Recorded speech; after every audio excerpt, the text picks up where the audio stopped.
All right. It is Friday. Astros had the day off yesterday. There's a lot to go over, though. At this point, we thought they would be closer to at least being in second place in the division with how much the whole division is struggling.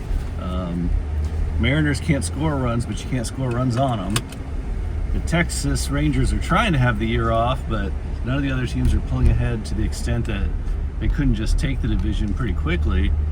And the Astros either refuse to hit or pitch in the same game, making it really hard to win half of their games. And, it does start, I'm sorry to, be repetitive, but at first base. You look at Jose Abreu, and it's like, well, are you gambling the entire year on the Abreu experiment? And right now, the Astros are. They're revolving everything that they do, all the decisions they make, around Abreu. And Dana White did say the team's going to be made or broken. Made or... No, there's no good word that rhymes with that I can do. So they're probably going to be broken by this Abreu experiment. They either make it or break it. That's it. Make it or break it. Made is not the word. Anyway,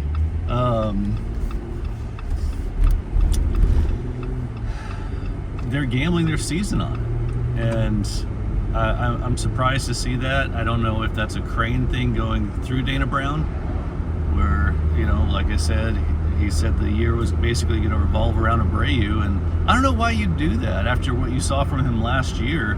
You don't have to revolve an entire year around this guy. Like, do you want him to perform? Absolutely, I know I do.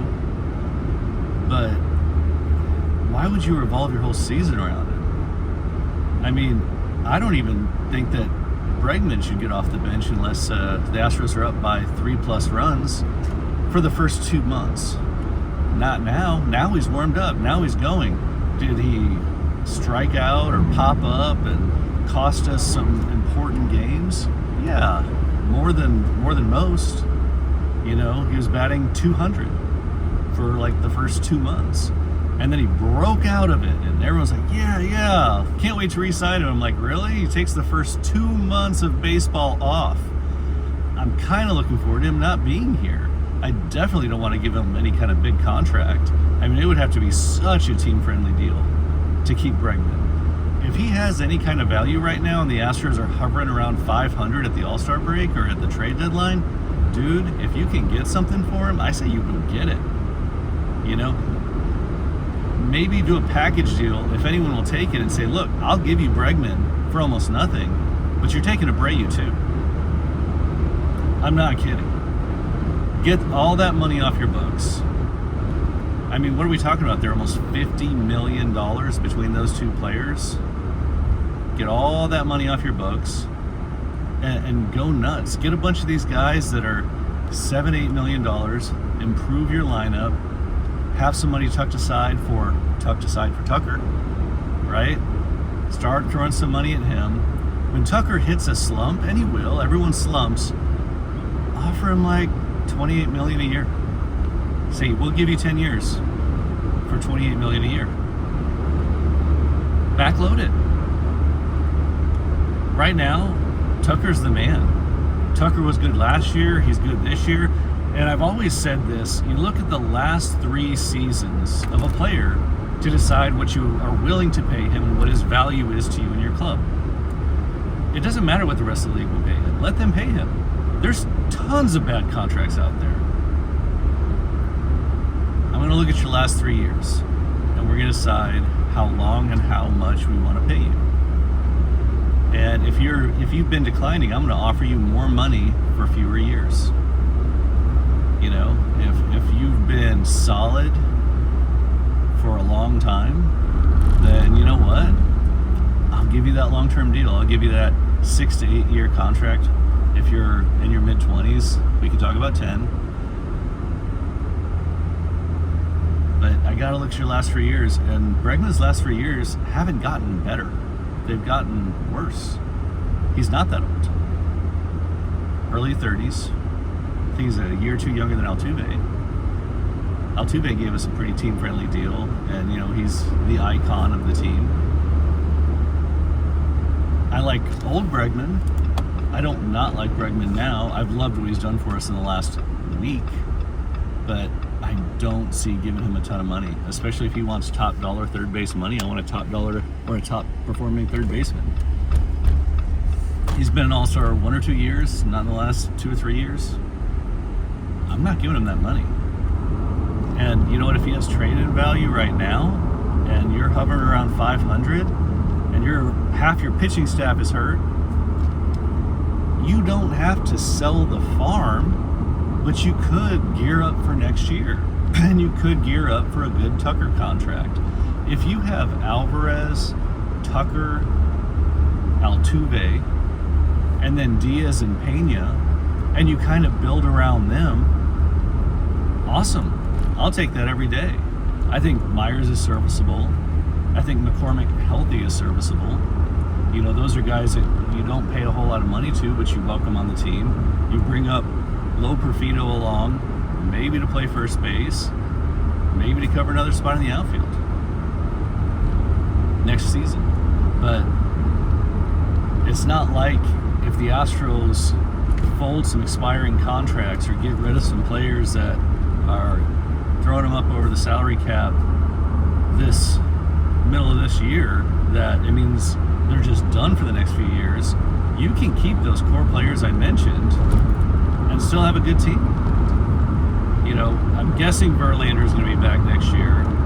I wouldn't mind if he wants to go to a contender. Like if he says hey, look, we're under 500, do me a solid, ship me off for a couple of prospects, I'd be like, yes sir, right away sir, you got it. He's pitched well. We haven't given him run support. He's had 1 or 2 bad games, and one of those games we gave him enough run support to get him out of the loss. But when he's pitching 1 or 2 run baseball through 6 innings and we can't get him a win, that's on us. That's on our offense. And if he says, look, I'm in my 40s, dude, and I need to be taking shots at titles right now, we're done for the year. I think you say yes. You don't have a lot of money on your books from him, so I know it's hard because you're paying I want to say your Porsche's around 20 for a very solid starting pitcher, close to all-star caliber right now in his 40s is amazing. But at the same time, because of that friendly contract, you can actually deal him and get some prospects. And the fact that he has the option for next year with enough innings that he'll probably hit, he'll probably be under that contract again next year. The Mets will still be paying a large chunk of his contract. So, do you want him at 41? Maybe. Superman's going to decline at some point, Valdez, I know this might sound like heresy to some people, but I'm not offering that guy a long-term deal. I'm doing the arbitration years, paying him what he's worth for the previous season, and then once his contract is up, or is coming up, I might deal him if he has any value, or I'm just going to let him go. He's too inconsistent. He flies off the rails too often. I know it's nice to have a lefty, in starting as one of your top 5 guys, top 2 guys, top 3 guys, but we don't have a shortage of lefties anymore in the bullpen.